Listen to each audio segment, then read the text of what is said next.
Greetings, fellow soul. Tiny little thing.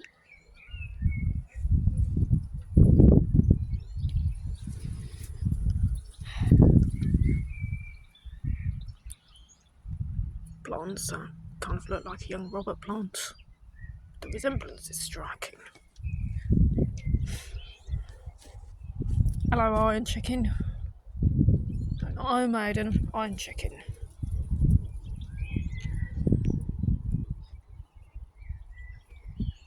These will soon be working up their muscles.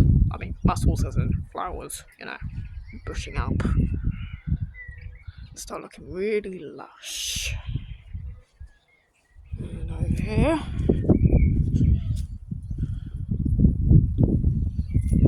I'll leave it up to you if you can name some of these flowers yourself.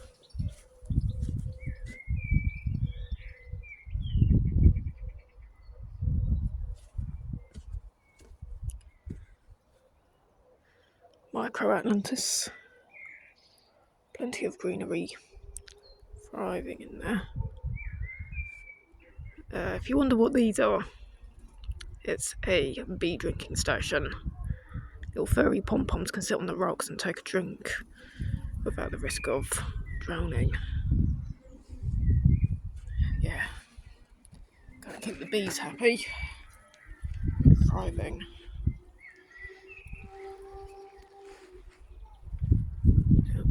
There's a motorway not very far from here. I'm sure you can hear that. Newly built bird feeding stations. We'll have to see how successful they'll be. I'll just check the bowl, make sure no one's suffering in there.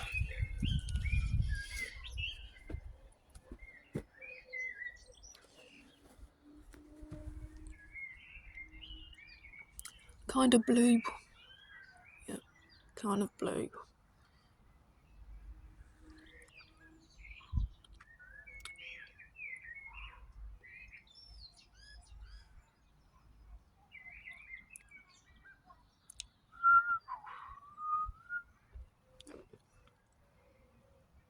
I think those flowers are actually whistling, even though you can't necessarily hear them. Charming blue flowers. Strange rock hard fungus that's been growing on this astroturf. Cross pollinate to become purple.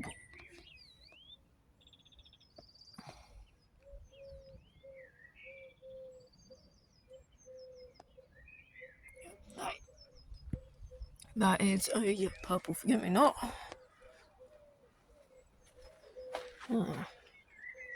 Trying to remember what you are.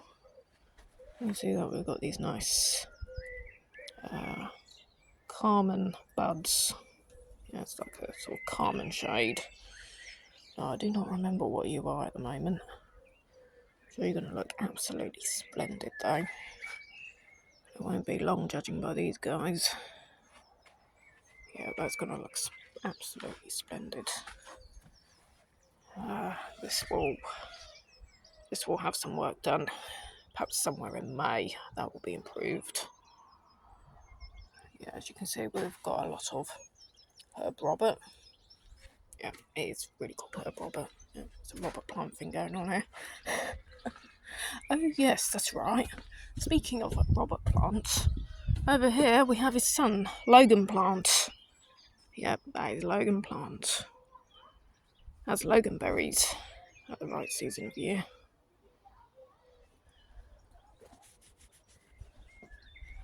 Sorry, classic rock jokes. It's just, I don't need to explain it. Oh, daft me. How did I not realise they're common buds? They're an apple tree. My brain ain't working. Mind you, I don't think it's debatable if it ever did work. Never mind though, because we've got an open apple blossom over here. Step through this carefully.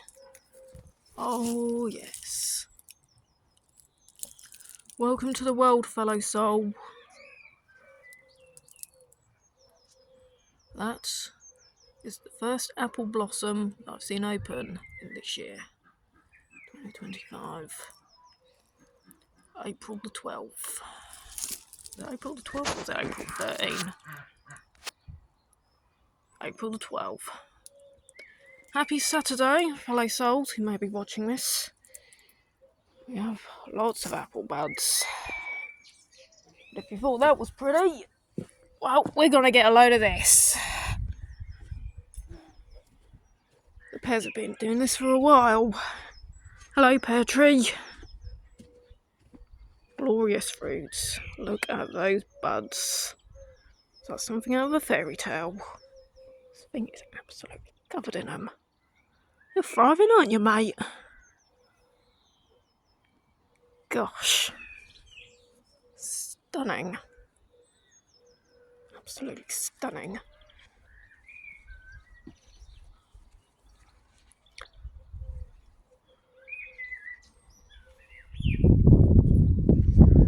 That's going to be the best pear tree that I'll see for a few miles.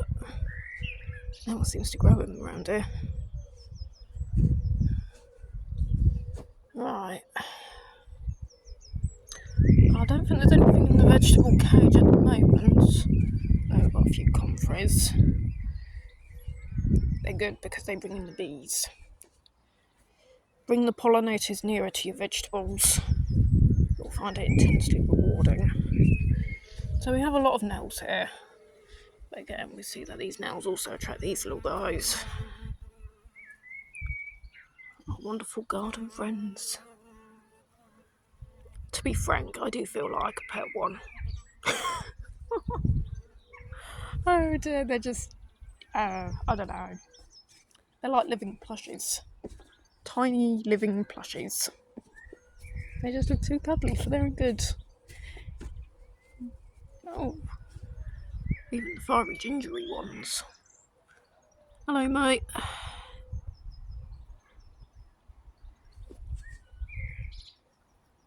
Oh, you're pretty. I can see that you don't want to be filmed, though.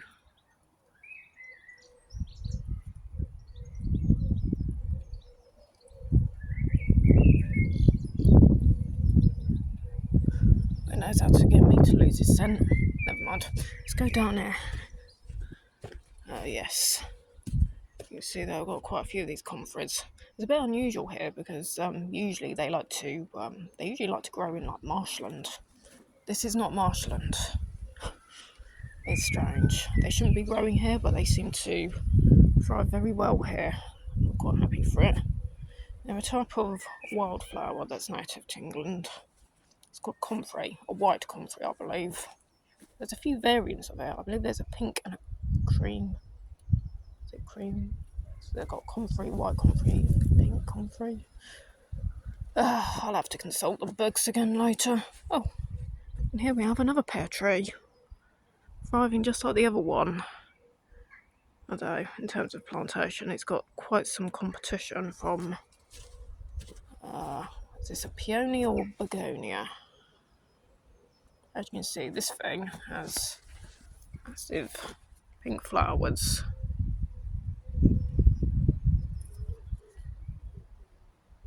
They are big, I can tell you that. They are big because I've got rather small hands.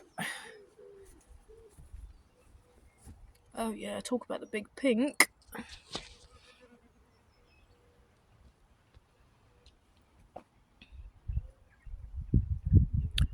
So that's about 5 inches. 5.5 inches wide.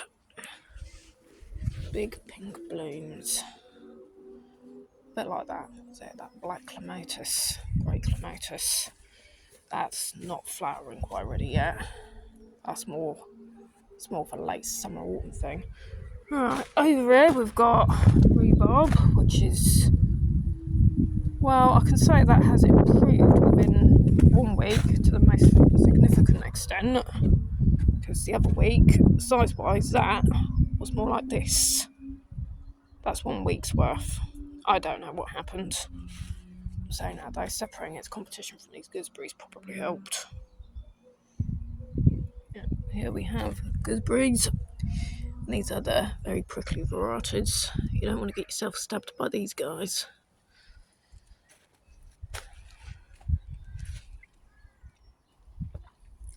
We've got a nice something related to a conifer, pine fir. Then we've got some nut tree that my father planted. Yeah, kind of nuts, but there you go. There's the ones of my neighbours slamming their doors. That's apparently really pleasant to the ears. Artichoke. Yep, that is a massive artichoke bush.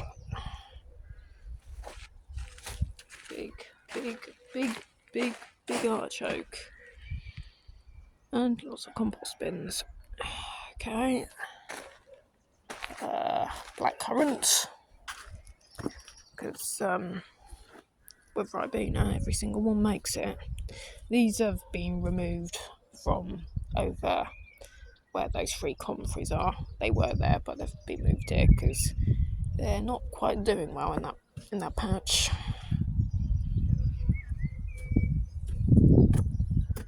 We've got a few kinds here, giving them the rooting treatment.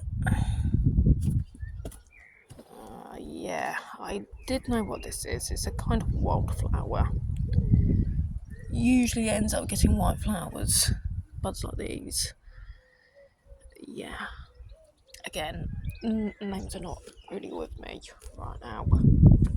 Then over here, don't think it's quite ready to open yet, but we've got our 3-headed daffodil.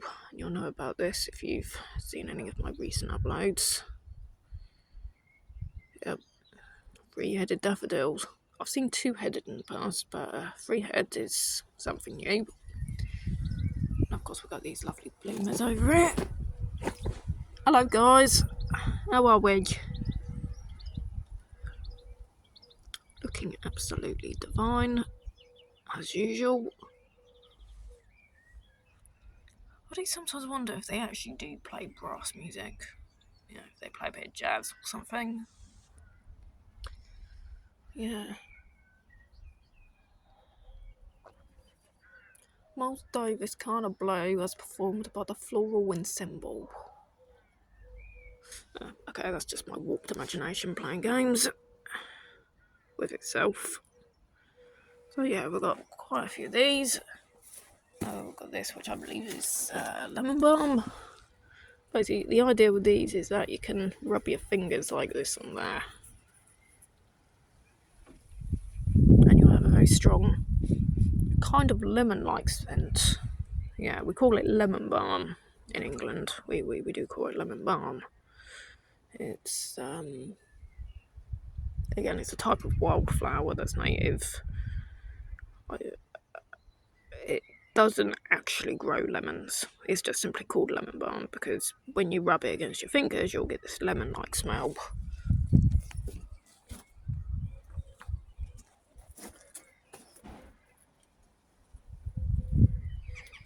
Okay, so yeah, here we go. A few.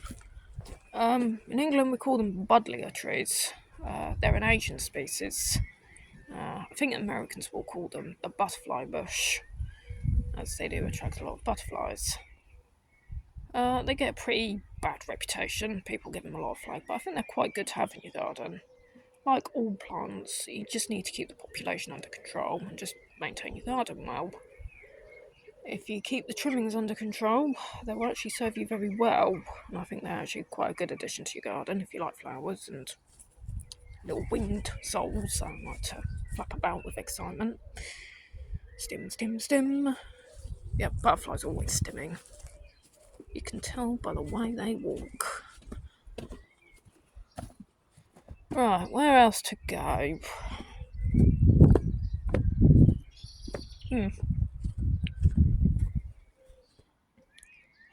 Yep. Dear father's handiwork. You can tell by the amount of garbage he likes to leave around it, because that's just what he does. Yeah. Spots of wildness. I think keeping 1 or 2 areas unkept, just a few small areas untidy, is also good to have. because if you want to attract all manner of wildlife into your garden, you're going to need some. Keep the sizing to a minimum, but just let everything grow quite wildly. You never know what you might find living amongst it, and it's quite good to just. Here we go. What's this? I think this is. I don't know if it's catnip or if it's something related to what goes into catnip. It has fluffy leaves, a bit velvet feeling, purple flowers, and the leaves have that kind of reddish purple tone to them, like Herb Robert. Yeah. Then we've got these plants with the craggy leaves. These are the ragwort, and they are the feeding plant of the cinnabar moth caterpillar. Yeah, those fuzzy little stripy guys. Surprise! No, don't have any at the moment. You don't get them in April. You start seeing those from about mid-May onwards. Although we could be seeing the adults very, very soon. They're gorgeous red and black wings. I'm still waiting to find one with the yellow and black wings though. It's the fact that once every 10,000 red and black winged cinnabar moths that hatch, we'll have one that will have black and yellow wings. One in every 10,000. I'm waiting for it.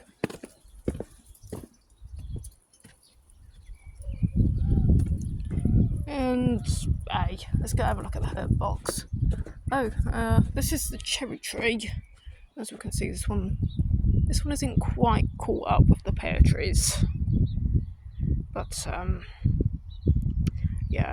it's having recuperation from a bit of a traumatic incident that I would rather not want to talk about, because it's pretty terrible what happened.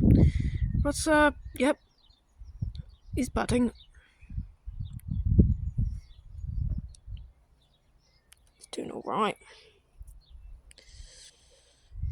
Keep going, me fellow soul. One day you'll do us wonders. Just for that visual pizzazz alone. Right, here's the herb box.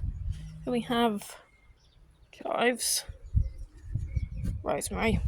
I always really like rosemary with its really pale lilac-y blue flowers. They do stand up because the shade is so distinctive compared to most of the other flowers that we have in this garden. Then this, I don't know the actual name for this, but my mother and her late father, my grandfather, used to call this a curry plant. I think they would call this a curry plant. I could be thinking of another plant altogether. I'm not certain. There's also another plant that looks just like it with the same yellow flowers, but it's not that plant and it's not actually edible at all. Oh dear, I'm getting a bit rusty on me knowledge of the herbs. I can't even remember what this is. Not for the life of me. Shoot me, please.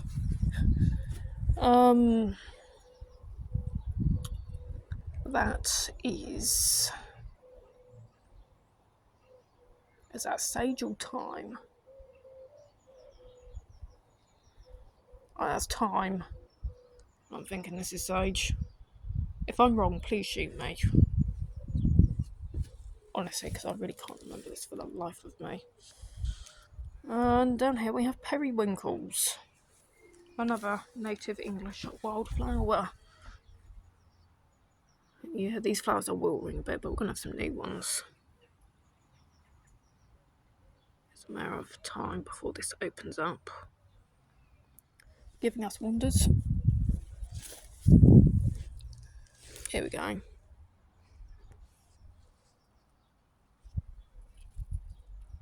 Here's our periwinkles.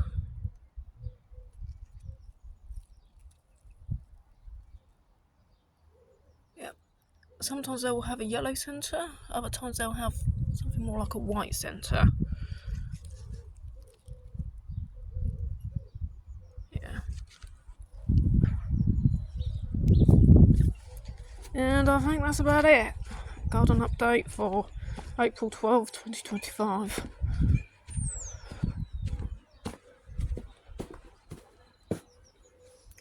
Yeah, that's under current deconstruction. Never found out what this was. It's a type of wild plant of sorts, but I don't think I ever identified it. I don't think I ever went looking for that one in the book. Has shiny, glossy leaves. Another one of the butterfly bushes. Oh, can't forget these little guys. Pale yellow on the out, golden yellow on the in. And over here we have purple with fiery red and yellow centres. Well, maybe not so much red, but more like a magenta, reddish purple.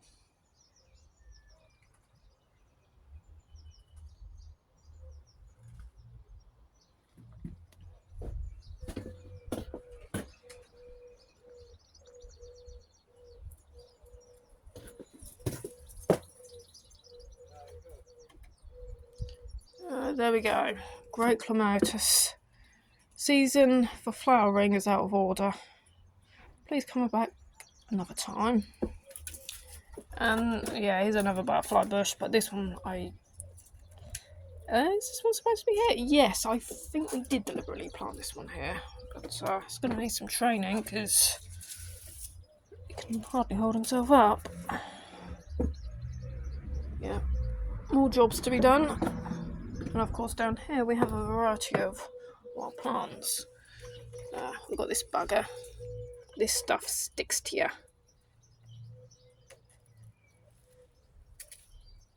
Quite strongly. And I've actually known it to actually rip the hairs off my skin, causing little blooded dots.